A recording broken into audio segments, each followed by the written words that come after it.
Earth, a Love Story, Chapter 11, Part 2. Hypnotic Regression to Explore the Source of Grief, August 21st, 2021. Where are you? Standing by an ocean. It's blue and green. I've been here before. I'm wearing white. I have dark hair. It's like a split screen, so there's a very clear, earthy environment on one side, being a woman by the sea with a white village below down on the hill. The other side of the screen is dense, liquid, blue and green and purple.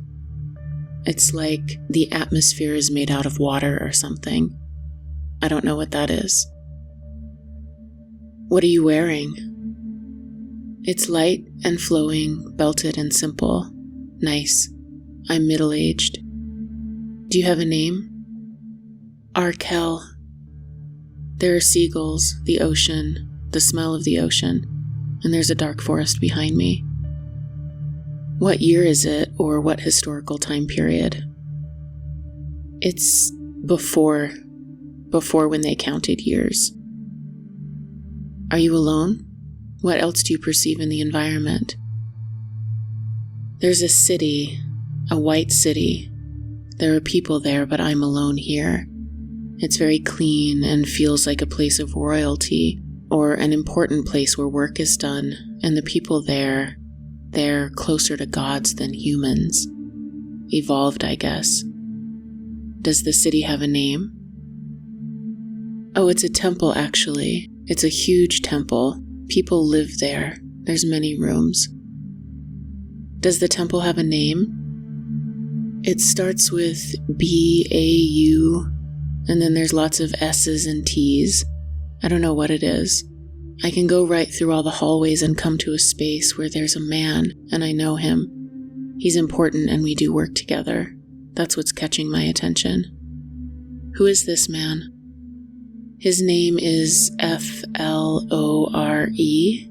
like flower. He has dark hair and is really agitated about something. He's gathering all of his charts and papers and tools. He has something to do. He's gathering up all of his stuff because something bad is going to happen, or has happened. What's the appearance of the man? He has a maroon-colored cloth wrapped around his head and has long dark hair. He seems a little younger than me. He has, medium dark skin, and he's agitated. What's the work you do? We go out onto the balcony and see long patterns in the stars. I can feel something coming from across the ocean, and we're trying to hold a certain frequency or energy, a particular energy on the planet. We use the dense blue-green space we have access to, and we're trying to hold that, and we do work to try to spread it out from this temple and this land. And it spreads out a really long way. We're trying to establish that energy, that way of being. It colors everything. We're trying to extend it out and hold it there, but something's out there on the horizon. We can feel it. What does it feel like? It feels like disaster. It feels like a massive burning cloud that is spreading. How long have you felt its presence? We came here as children, and for a long time it seemed that we would be successful. It had established for a long time this energy, and it was working and successful, and we were aware of this other thing, but it wasn't dangerous. It was something we knew we'd have to deal with in the future, but we thought we could join with it or collaborate or learn and become one thing. So this that is happening now is new, it seems. It just happened. Who else knows about it? It seems like it's happening right now. There's just a moment when everyone who is like us at the temple and around the world are turning to look at it right now. Everyone knows it's happening at the same time. We have hours or less. What happens next? The man is trying to save the knowledge. He wants to put it somewhere really deep. And there's two things I want to do. I want to crumple down and just be with him and wait for it to get here and obliterate us. And I also want to see if we can hold it back. I want to do that work, or I want to just be with him until it gets there. But he's trying to gather everything up and find a place to preserve it, I think, so that it doesn't get destroyed. What do you do next? Well, he won't just stop and be with me, so I go out. While he's going down into really deep, almost underground parts of the temple, there's a rocky shoreline and there's underground spaces that are a part of it and part of the temple, and he's going down there to try to save this stuff. So I go to the balcony space, or wherever it is that we do our work, and I try to set up a grid. I try to push out that density, that frequency, that energy out as far as I can to try and buffer this place from that thing that's coming. I try to buy us time. Is it effective? It does not prevent it, but it creates sort of a little, protective pocket and shield. It's buried, it's deep, but it did help preserve a little of it. Most of it was obliterated. What's the knowledge you're trying to protect? This is so unexpected. It's so weird. It doesn't make any sense to me, but it has to do with music, and we were trying to set up a frequency, all of these repeating, or not repeating, but connected sort of amplifiers. They were holding a certain resonance. Music is the closest I can come to it. It's so weird because it's music and the density, the watery, thick atmosphere of that energy we use together. And I can experience it, but I don't know how to explain it. It's really peaceful. It's harmonics, holding a way of being. And we thought it was working. We thought we had done well to establish it. It was over a huge part of the planet, that harmonic that we were pushing out from that space that we had access to. We were holding that frequency, and there was a peace over a lot of the planet. How did you know how to do this? We brought it here from where we came from. We brought it here. We already knew how to do this. Where are you from? We've been around for a really long time. I don't know why this is so hard for me to say. We're from the Sirius star system. What are you feeling as that arises? I feel like it was the first time that I was evolved enough to leave and come to do this work. So it was the first time that I left, and it was so heartbreaking, such a big devastation. It started me on a big journey of trying to be of service. It was the first time my innocence and hopefulness and all of that was shattered, and it set me on a new path. I just started taking everything really seriously to do work and help. And then after a really long time, I left that system, and then I went to Cygnus, and I was there for a long time, and now I'm coming here. And this life was the first. It's just the first time I was devastated. I was just innocent. I thought we were putting this frequency in place. It was like we were setting up all these places all over the planet. It was working. It was establishing a frequency here. It was helping. I didn't expect this other thing to happen. The destruction. I was so open and joyful. I wasn't naive, but it caught me off guard, and it changed my journey completely because it set me on a path of making the most important part of who I am, having to help and be of service and do work. And I got really serious after that. What's the source of the destruction? It seems like a misuse of technology, and that they didn't intend to it to happen. It was like recklessness or arrogance, like pushing knowledge and capabilities just for the sake of seeing how far they could go. And they went too far, and they destroyed everything. Who are they? It feels like we both groups came to the planet. We knew of each other, but we weren't really communicating very much, and we're working on totally different things. We expected to have a happy, good relationship someday. We expected to meet culturally someday. We weren't worried about it, but I don't know, I feel like they came from outside, off the planet, but I don't know them. I'm just aware of them. Do you have a name for them? Where did they come from? I don't know. I'm looking, but I can't see it. Let's go back to the scene. What's happening? It takes some time. It takes like hours and hours to get through that field, that resonance that I established. It slowed it down, but it didn't stop it. It just sort of ate through it, and while it was coming, we knew we couldn't stop it. A lot of us went to the core of the center of what we were trying to protect, and we did work to try to intensify it as much as possible so it would not be eaten away. It looks like old film that is being burned and disintegrated, but we were able to project a field of dense space that didn't get totally destroyed, but everyone else was destroyed. We wait down underground where we are trying to store and protect this, and we are in a circle and holding hands, and eventually it just sweeps through and we're all obliterated, just blown and burned up and destroyed, and in an instant we die. That event bonds us, all of us. It bonds us together, and it creates the relationships and the common mission, and it turns us into a group that continues to do work together for a really long time. Are any of those from that group present in your current life? Yes, I know them all. There are some I haven't met yet. Here I list several people. I've removed their names from this transcript for their privacy.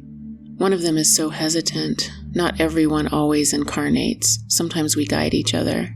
It's hard to say. Is there more to say regarding the hesitant one? She's really young and new. She's very evolved, but she's never been involved with being with any other world and dimensions. It's her first time doing that, and it's a little overwhelming, but she has the other 3 that help her. I can just resonate with her hesitance and fear and have compassion. She's still my guide. It's not like she's lower down or not evolved. It's just a lot for her to process. What happens next? After that happened, I left the Sirius system and I spent a long time in the Cygnus system. I don't know what to call it. The Cygnus reality or something. A long time there, and I was protected.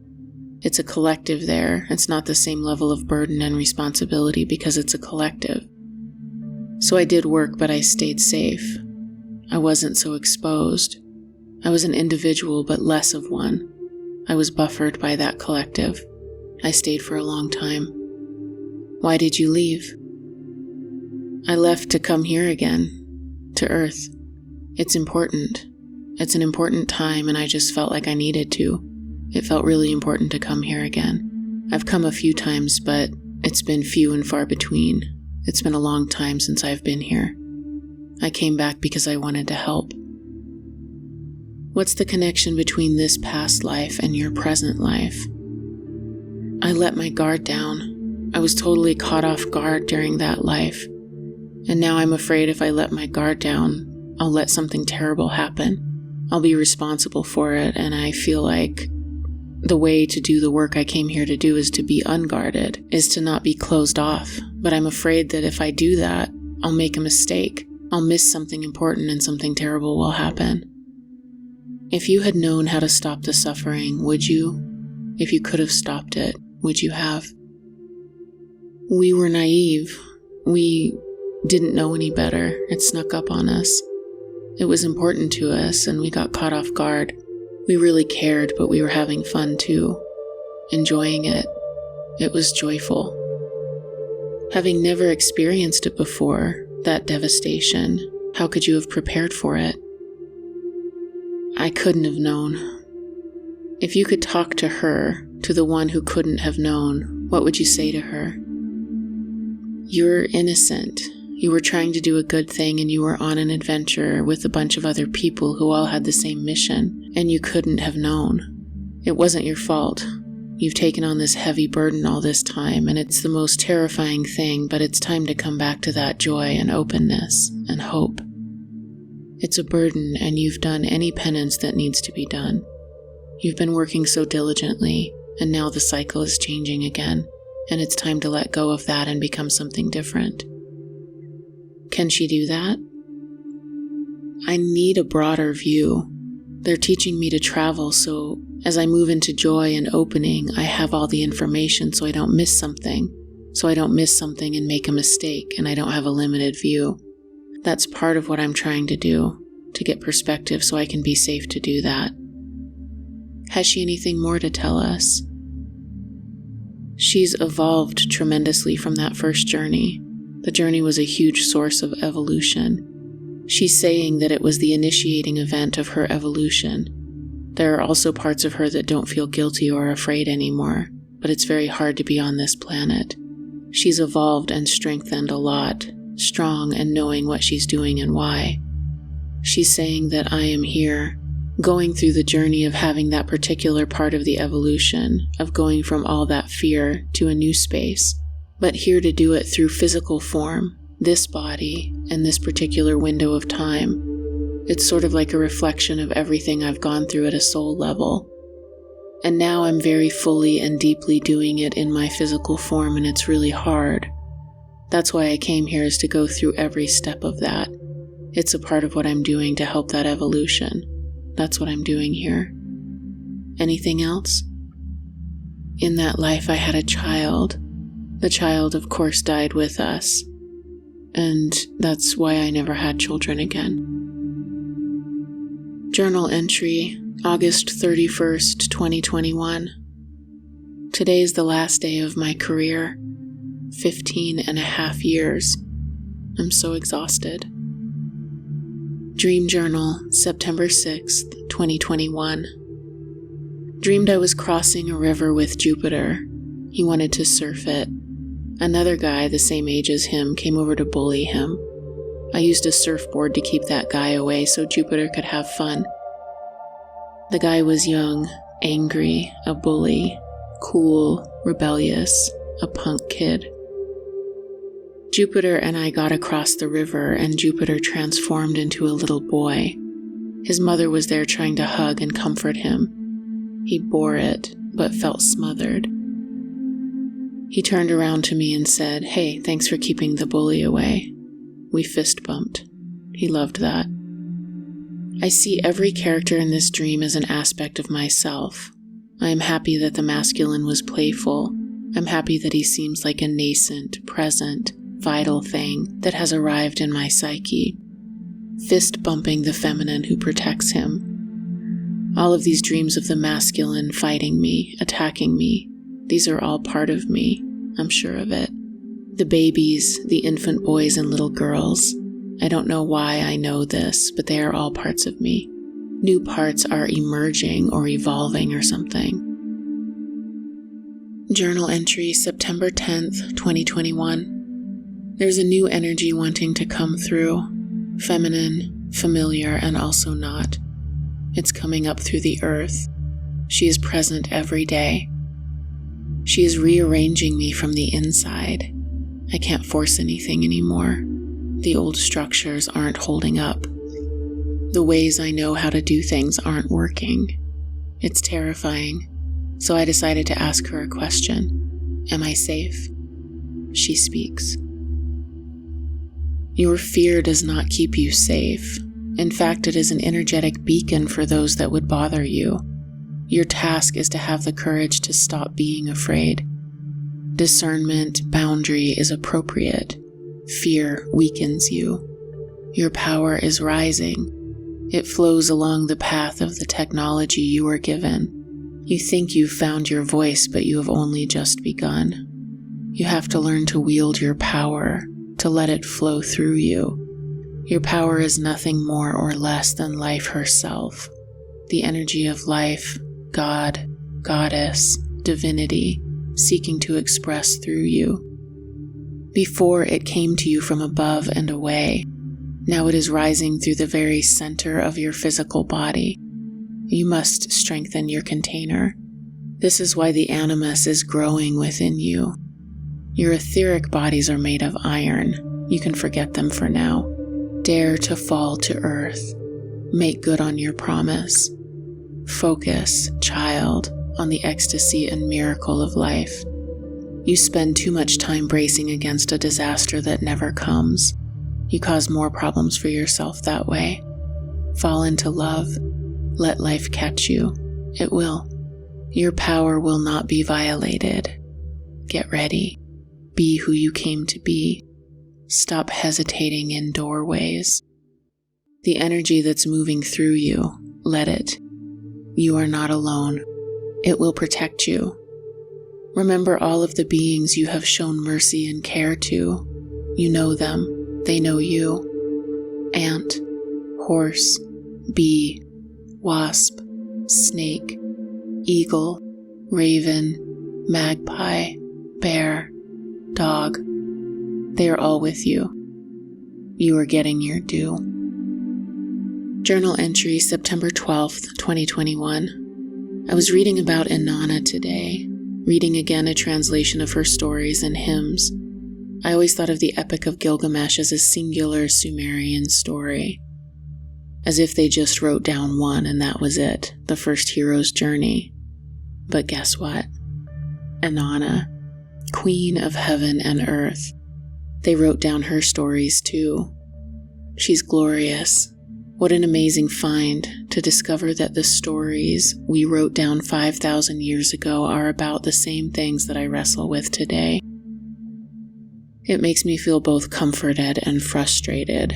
Still, we're still doing this. Jesus. Anyway, Inanna hears the call from the great below and goes down into the underworld. How many times have I made that journey? How many times has Ereshkigal slaughtered me in her anger and grief? Reading the translation today, I realized when she went into the underworld. Yes, Ereshkigal's husband died, and yes, Inanna was going down for the funeral. But the timing. Inanna's descent comes just after she and Dumuzi have spent eons in bed together. They fell in love and fell into bed and spent verses and verses reveling. Verses like, "He laid his hands on my holy vulva. He smoothed my black boat with cream. He quickened my narrow boat with milk.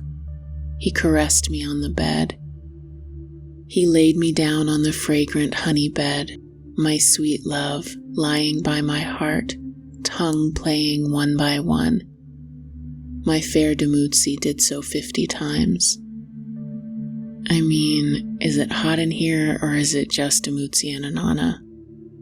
Eventually, though, he said to her, "Now my love is sated." Now he says, "Set me free, my sister, set me free. You will be a little daughter to my father. Come, my beloved sister, I would go to the palace. Set me free." At first it's all sweet as the sleep of hand to hand, sweeter still the sleep of heart to heart. Now he calls her sister and daughter and says, "Set me free." That's when she goes. That's when Inanna goes into the underworld to hear the call of her grieving sister. When Dumuzi returns her to herself and separates from her. That's the part I can never bear. It's happening now with Jupiter, and I don't think I'll survive it.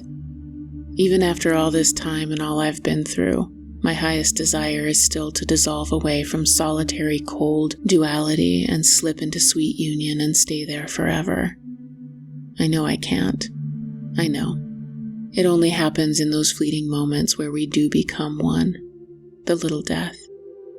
But I don't know if I can survive the separation. I can't be all alone again. My life can't fall all apart again. The terrible ache as I imagine letting go. Journal entry, September 14th, 2021.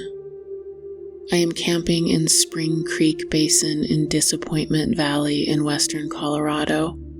It took me a while to find it. I drove out of cell phone range before I could map it on my phone, so instead I used a paper map and drove down 4x4 trails to dead ends and terrifying heights up and down steep ridges. Finally, I gave up and got back on the main highway and headed towards Dove Creek. Up and over a hill, and the sun was getting low. Everything was glowing, and I dropped down and passed a sign, Paradox Valley. I turned left down a wide, sweeping dirt road through a broad valley at the golden hour and stumbled into it. Disappointment Valley. Almost immediately, I see a band of wild horses, and in the short time here, have already seen several more. Sleeping in the truck was, as always, somewhat frightening. I prayed and offered a song and smoke to the local beings here, and felt the horses and thought of everyone I love and everyone who loves me, and it helped. I made it through the night and slept well enough. I dreamed serial dreams. I slept with my drum covering me like a shield. I played it softly to soothe myself. There were crickets, and I played it to their songs. This morning I walked 5 miles and I saw a dozen horses in a few little bands. These horses are not wild horses half domesticated. They are truly wild. They run from me even when I'm far away, and they would hurt me if I got too close. I love them. Dream Journal, September 15th, 2021. Early morning. Still camping. I dreamed of a man grooming a young boy. Pedophile. The boy said no just before the man was about to be able to have the dark experience he wanted. He pushed back against the man and the whole scheme, and that stopped it, and I also protected the boy and chased the man away. I woke up really uncomfortable, proud of the boy's strength, wondering if anything like that had happened to me as a child. Why? Why would I think that? Why does this make me feel panicky and terrified? Why does it make me think of that field in my parents' valley when I was way too young? Last night in the dark in the back of my truck, I told myself that it wouldn't matter anyway if that had happened to me, that I wasn't afraid. But I wonder, why am I the way I am? Terrified all the time, unable to feel alone unless it feels like a death I have to survive. Maybe it's just a product of my sensitivity and the beings who took me when I was young. But I'm 42 years old. When does this change? This trip to the desert to hear my own voice has been somewhat of a bust. What I have learned is that more solitude is not what I need, and job one is to rebuild and help my physical body. I need to move, become strong and limber again. She said I needed a stronger container. He said I should get back to the template of nature, the part of me that I was before, in the yurt. I need to get my vitality back, and I can't be alone anymore. I can't go on these journeys by myself anymore. My nervous system can't handle it. But I can't go home and be what I've been either. Jupiter and I will not have a picket fence and 2.5 kids, and I will not be a mom, and I will never be a normal person. I know the truth, that no one will ever understand anyone else fully. I will never fully be seen or understood. The loneliness of this life. This place is so hard, even when it's easy. Journal entry, September 15th, 2021. Night. My solitude in my journey to try to let whatever wants to happen to me happen is so excruciatingly painful. I pretend it's not, but it is. I've always been able to go alone, to burn down my life and start over, to bear the shattering and build it all from scratch again, to move houses and states and lose everything over and over. It's been a long time since I couldn't bear something, but I can't bear this. I can't bear letting go of my life and dying again, all alone. I can't seem to let it happen this time. I'm all too happy and ready to claim the gifts on the other side of the darkness, but I forgot how painful it is to get there. I can't seem to face another obliteration, so instead I am swirling here in purgatory, waiting, suffering. When did I lose my vitality, my swashbuckling, wild, down-for-adventure self? I used to be down for adventure and fun. Now I'm so afraid of losing everything again. But the truth is I already have. In fearing to become something unacceptable to Jupiter, I have become that and worse. I have lost myself and now have a choice. I'm already dead. I can either remain in purgatory or resurrect myself once again and surrender to living my life. Be alive and awake. I will never be safe forever. It's not possible to stay in Dumuzi's bed and arms and gaze forever. Maybe if I face my deepest fear and let go, surrender, finally totally break open, then the change will happen. Nothing can change in the state I'm in now. I know that. Journal entry, September 16th, 2021. I drove home. What am I so afraid of?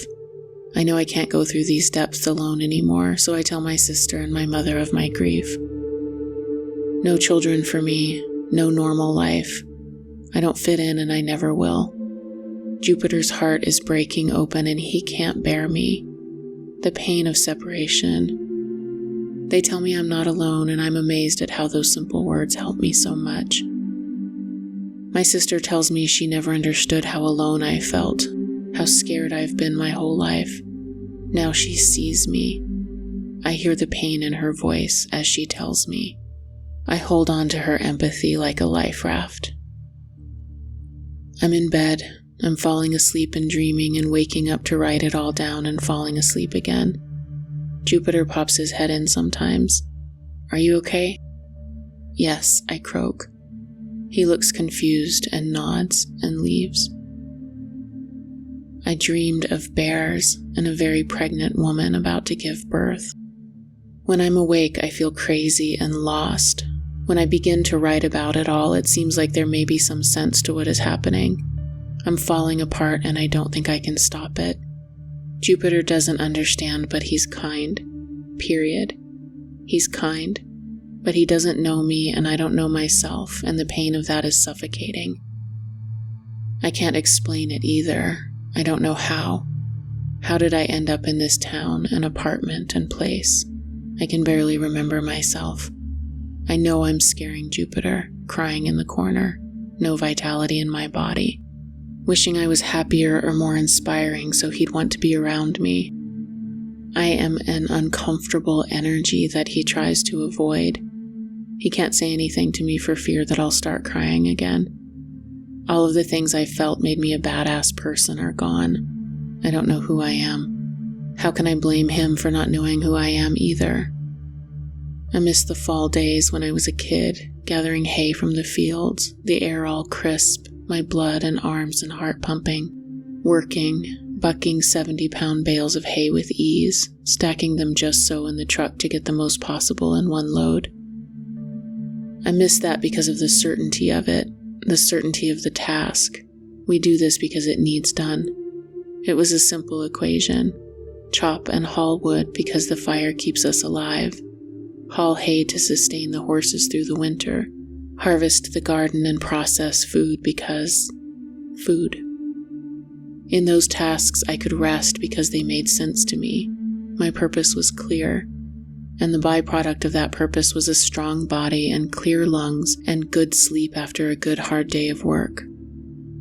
I should be grateful for the ease in my life, but it makes no sense to me to go to the gym and run in place so I can be strong. For what?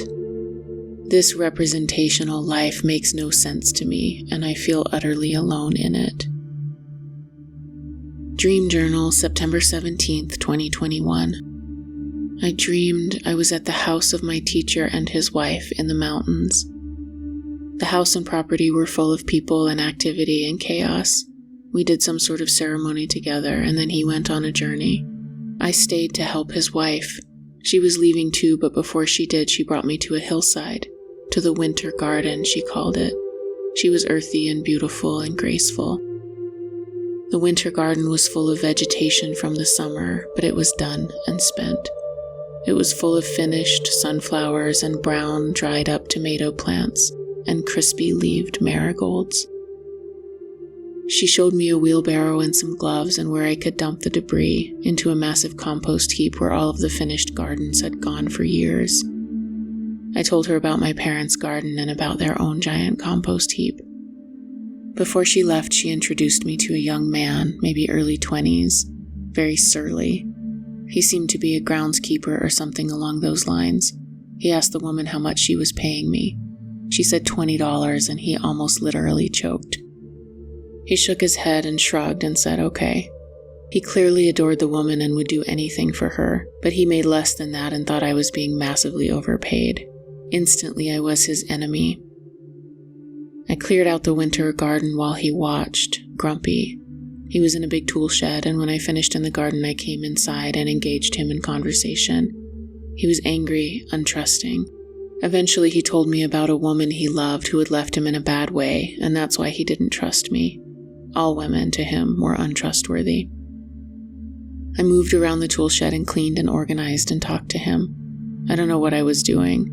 There were boxes of car parts and stereo equipment and other random things I didn't recognize, and I moved them from one place to another, and it didn't seem to help anything. But while I worked, I talked to the man more, and he started to trust me and open up to me about his fear of the feminine. Finally, it was lunchtime and we sat and ate together.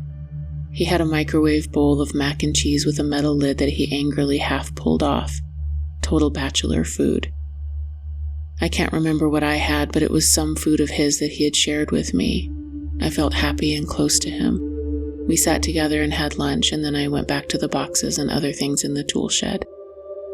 I found some of my own artwork, long forgotten, and found an old frame and put the artwork inside and leaned it against some old books. Suddenly my teacher returned, exuberant. He was wearing shorts and something tied around his waist and big leather boots and a tank top and steampunk goggles on his forehead. He was leaping and dancing around, talking excitedly. He pulled me away from the young man so he could tell me something important about my journey, whisper it to me. I can't remember what he said, but it had to do with a project I was in the middle of. Then he went to talk to the young man. He told him he'd gotten him a gig as a personal assistant to a famous person. He would be going for 2 to 3 weeks. It was something the young man had been working towards, but he was scared and nervous to actually go. It was a huge deal for him to leave the safety of this place and teacher and his wife to go do something big and meaningful, even if just for a few weeks. He took the gig, nervous, excited. My teacher was so generous to help him, and I noticed that. Then I saw my teacher notice the painting of mine in his frame, and I half expected him to be angry at me for using that frame of his. I noticed that I actually always felt like I was about to get in trouble. My teacher saw the painting and frame and smiled, and there was not even a shadow of anger or judgment. He was still excited and full of life, jumping around, talking about I wish I could remember what. Finally, we sat down and looked out across the valley. He clearly loved this place, and it was easy to see why. There were artists and musicians and spiritual seekers roaming across the grounds, each working on different projects. A big, messy, thriving community of people, and he seemed to be fostering them all with his generosity. He told me as he sat there that he was looking for new members of the group, but that I need not apply. He would be making the choice based on a myriad of unknown, to me, criteria. He said it as if speaking not just to me, but to a collective of people, as if he had some special power to discern who got to stay and why, without even their participation. I woke up excited. Here, the young masculine isn't a tiny baby, a toddler, a teenager, a baby about to be born, as he has been for months. And now, here, a mature feminine sets me the task of clearing and cleaning the winter garden. Both my internal young feminine and young masculine are on a journey. I can only think that's a good thing. Dream Journal, September 18th, 2021. Last night I dreamed there was a crazy woman who was a mother to a precocious maybe 8 or 10-year-old girl. The woman was a hot mess. Booze, drugs, wild, untrustworthy, harming herself. Concerned with her waning looks and waning sexiness, worried about getting older. Her age was beginning to show beneath the veneer. The little girl had to grow up too fast because of that, but she was tough as nails. She did things that weren't age appropriate, and she sometimes came close to a line where she was self-harming and out of control too. But she was also mature, funny, self-contained, self-sufficient, clear-eyed about it all. The dream went back and forth between the two of them, exploring the relationship as well as the fallout from it. Mom drinking, cooking, cutting herself badly with a knife, and ending up in the hospital. The girl was aware of it all, but she was detached, a survivor. Both are me, internal and external, literal and metaphorical. Dream Journal, September 20th, 2021. Much of last night was spent dreaming about a serial killer trying to get me. I was able to get away temporarily by going to a friend's house. They were hiding me, but I knew I couldn't stay long. It was scary and annoying, dreaming still of being chased by something that wants to annihilate me. Maybe I should let it. Maybe I should pick up Women Who Run with the Wolves and read about the Dark Man again.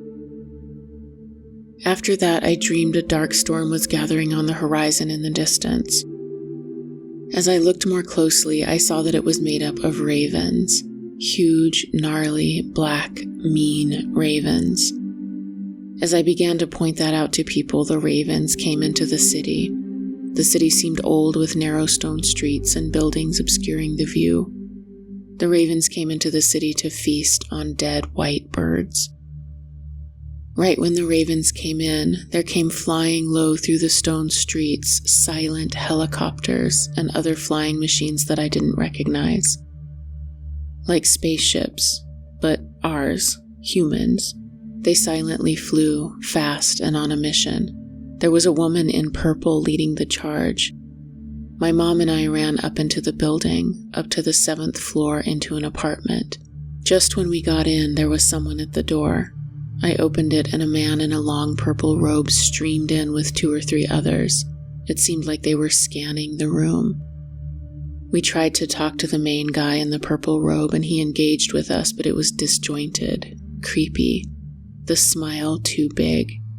His words were strange, as if covering what he was really saying to us with odd pleasantries that didn't match up with the bizarreness of the situation. I saw through the ploy and pushed everyone out the door. Once they were out, I saw lights flashing from beneath the door. I knew they had turned into their true selves. They were rattling the door trying to get in. I brought my mother over and told her to watch. I charged up my hands and used my magic to seal the door. The rattling stopped, but the lights were still there. Now that there was some boundary established, I took a deep breath and called on Christ and spoke an incantation, and the power flooded through my hands and fully sealed the door. Then I woke up. Journal entry, September 24th, 2021. The article came out. The Experience, the Cultural Rise of Alien Abductions and Those Who Encounter Them, by Ralph Blumenthal. Ran through a massive gamut of emotions. Total fear, panic. What will people think? Is this how I wanted my story told? I will be called crazy. People will find me, ridicule me, kill me. Once that adrenaline flushed through my body, I calmed down a bit and reoriented. What am I doing on this planet? What is the point of my life? I am here. I am sovereign. My experiences happened. Believe it or not, they did.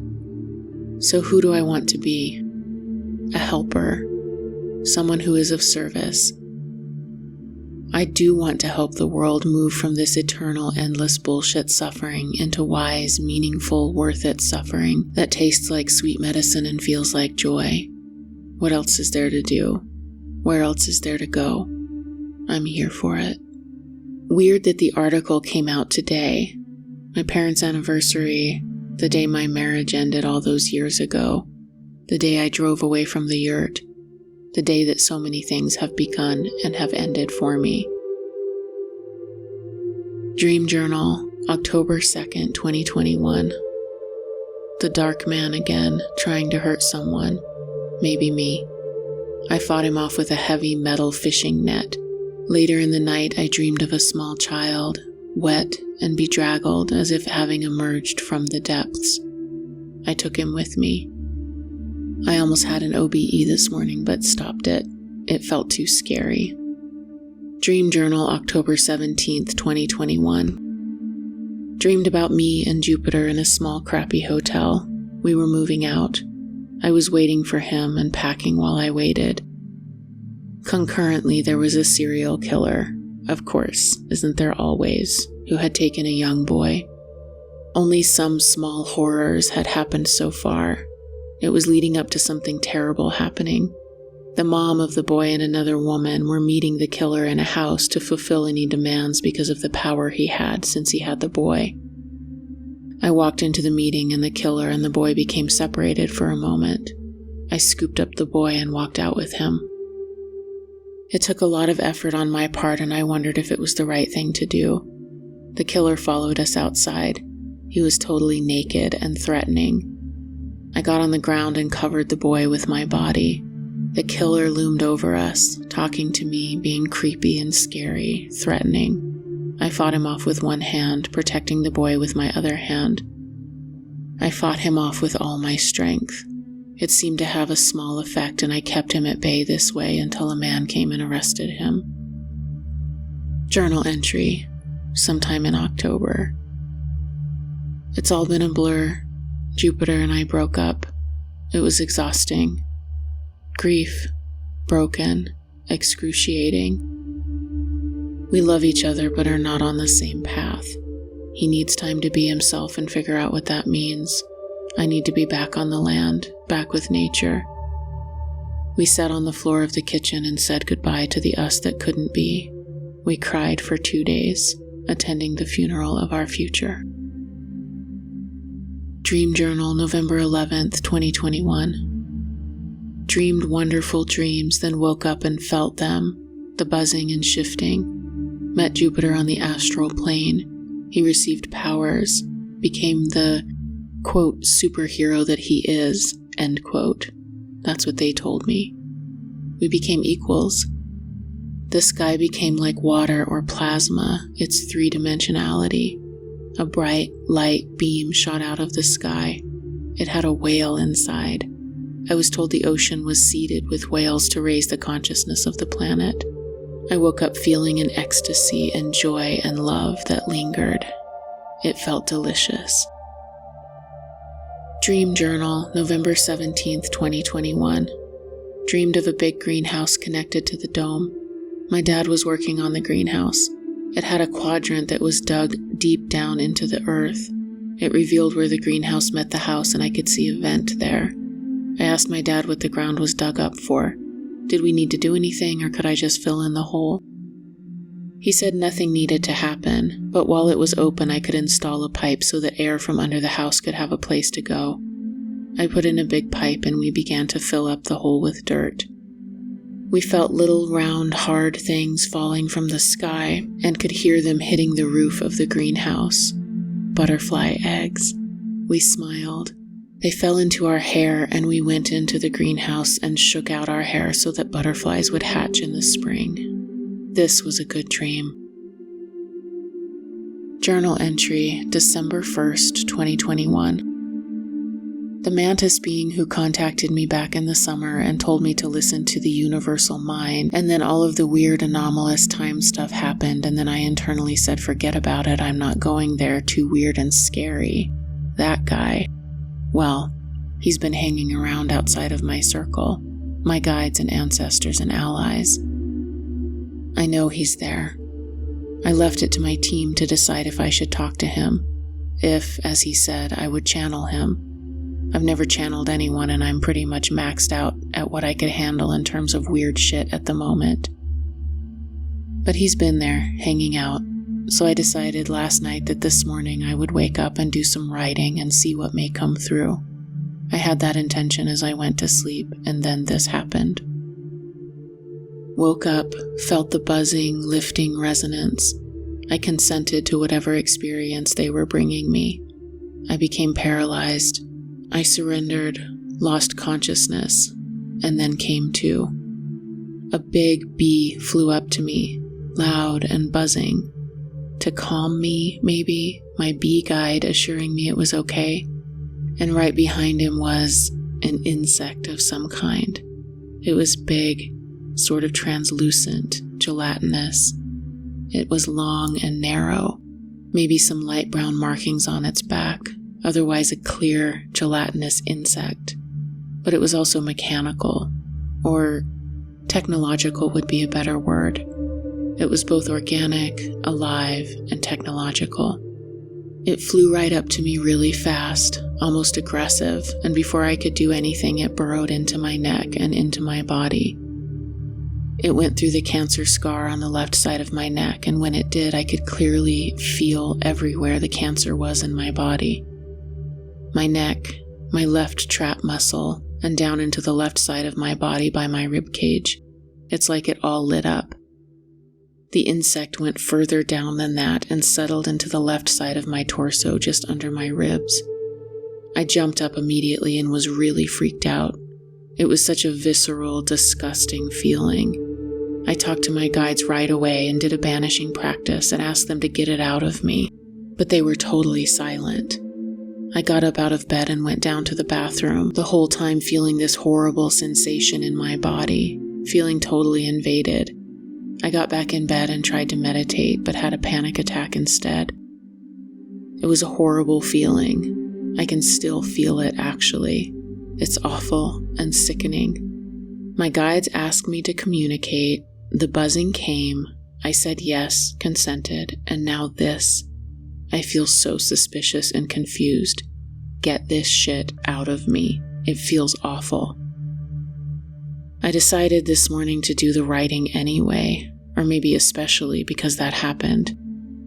Did protection and then opened up communication.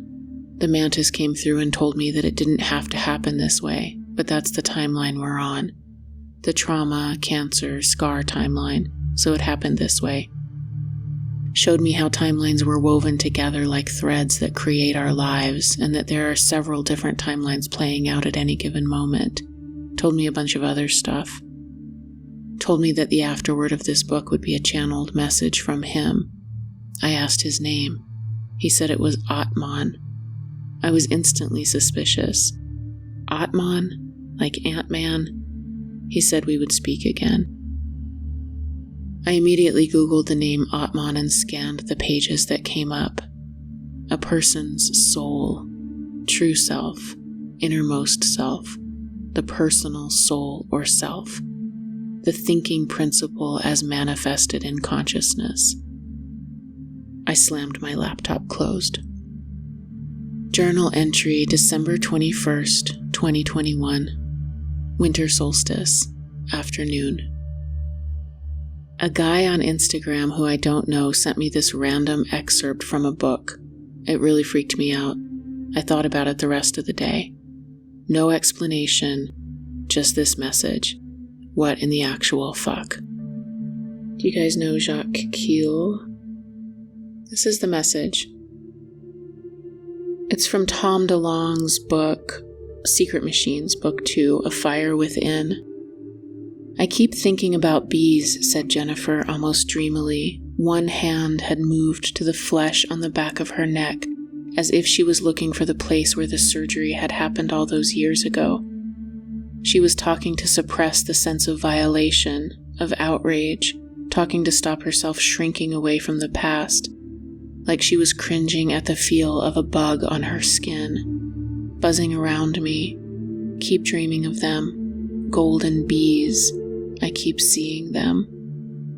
Journal entry, December 21st, 2021. Winter solstice. Evening. Meditated.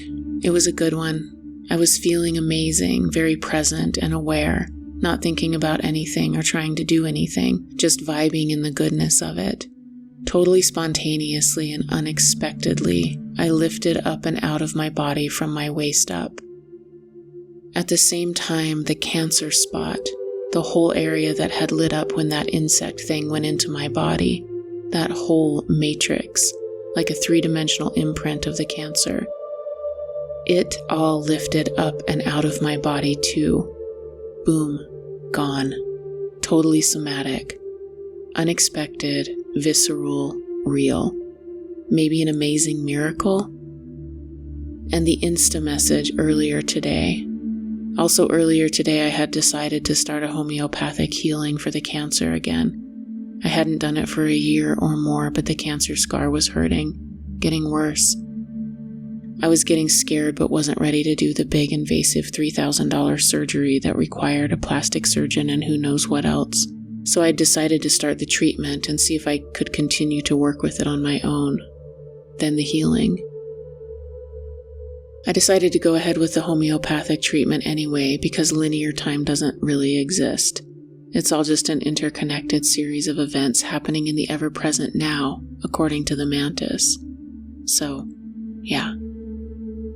Dream Journal, February 2nd, 2022. Dreamed I was trying to do a big back bend. I had other women around, all encouraging me. I was visualizing it in my mind, how I would go back and upside down and achieve this big hard back bend, this new ability I had. I was getting ready, but for some reason I took my shirt off to do it. Now my breasts were exposed, and the women who had been around me, supporting me, began to wander off thinking I was weird. I went outside for some reason, feeling really free and happy. Topless, wandering through a quiet neighborhood, big blue spruce trees all around me. My friends were watching me from a distance, appalled. They were worried for me, embarrassed of me. I wasn't afraid.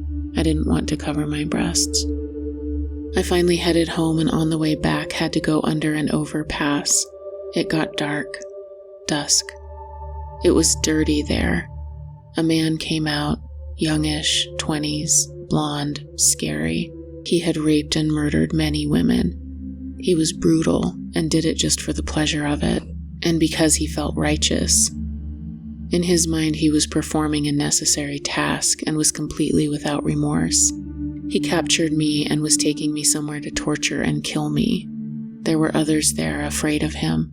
He was gloating to them about people they love who he'd killed. One person, a woman, brought me into a bathroom in the back and told me to bolt the door from the inside. This woman had been hurt by this guy, loved ones killed. She was strong, big, and powerful. Her brother came up beside her. They had decided they were going to kill this murdering blonde guy. They had a gun. There was some concern between them about whether they could surprise him and pull it off, but actually it was over pretty quickly. I bolted the door, and less than 30 seconds later heard a single shot. It was over. He was dead. This is me breaking in, reporting from current time, March 2023. That dream was the last dream that I ever had about a serial killer, rapist, murderer. Journal entry, March 13th, 2022. Turns out that even if a mantis being healed me somehow of cancer, he's not going to get a chapter in this book. Not even a voice in the afterword. Why?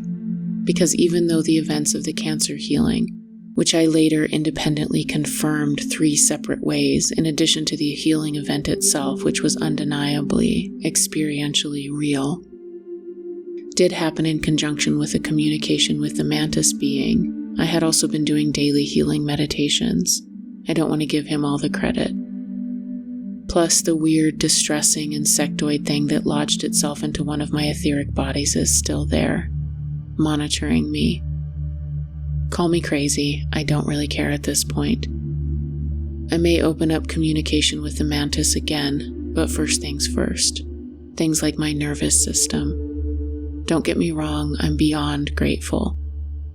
The cancer scar doesn't hurt anymore, at all.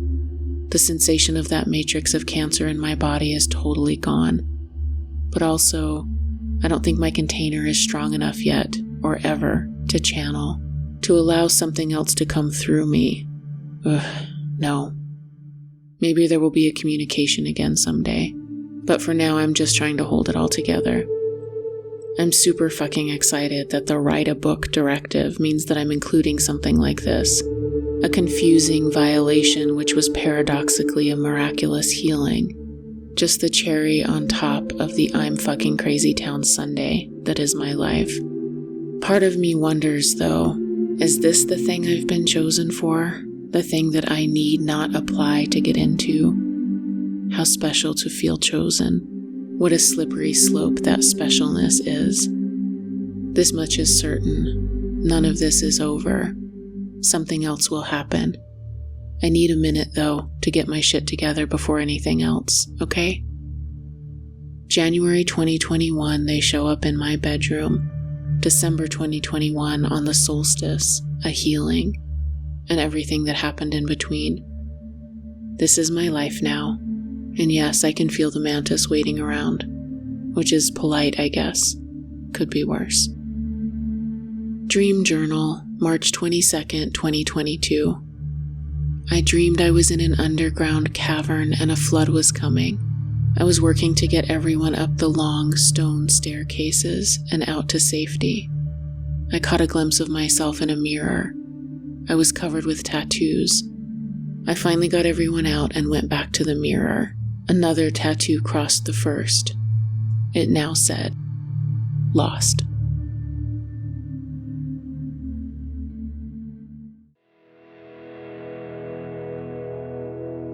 To book a one-on-one session with me, visit honeyheart.org.